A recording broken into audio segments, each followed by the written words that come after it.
Yasmin here at the Austin City Limits Music Festival next to the Avett Brothers.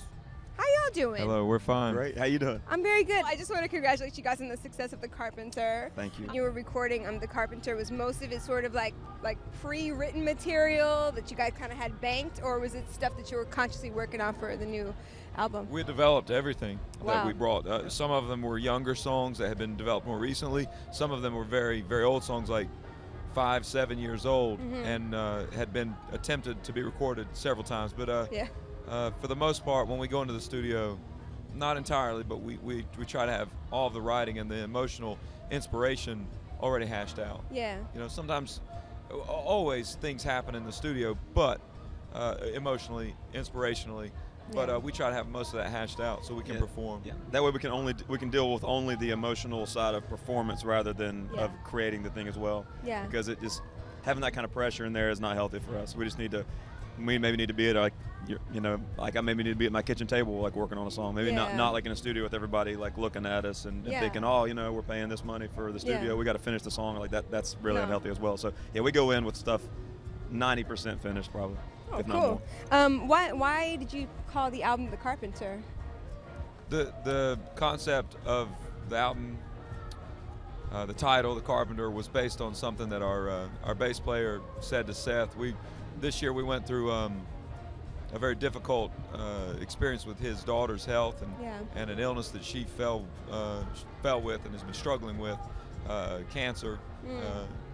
And during that time, we'd just gotten back from Europe. We got off a plane from Germany, and we were met with this news, and it hit us all at once. And so we all reconvened at a hospital, and for the next several months and the past year, we had been dealing with this and working with this. And through that experience, when it was fresh, Bob said something to Seth where he pulled him in tight and said, we built each other.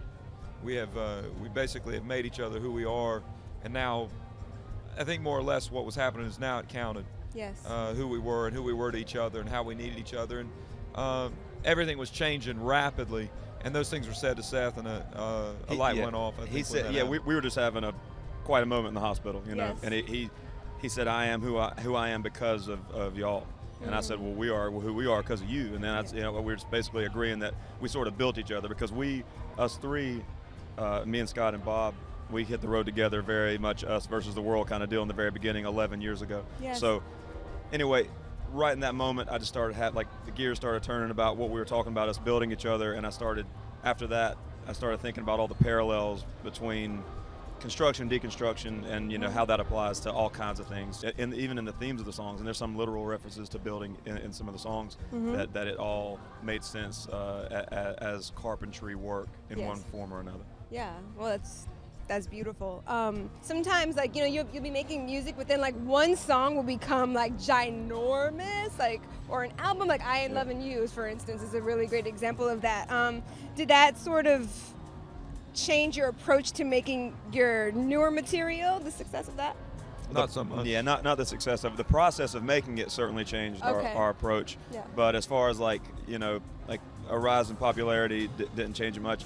And it's interesting. It's just such a matter of perception with these kinds of things. Like for you or for a lot of folks, that record came out and maybe they would use a phrase like we blew up. But for us it was like, well, there's some more people at this show, and then go further away, and there's still a little less people than whatever. So it's kind of I don't know. We didn't really think of it in terms of blowing up, but we definitely noticed that there was more attention on us. But it didn't really change the way we made records. And if anything, it made us more aware of how we need to not let that kind of thing affect us. That's right. Records, It was super nice to meet you guys, and much continued success. Likewise. And for all your festival coverage, check out the Fuse YouTube channel.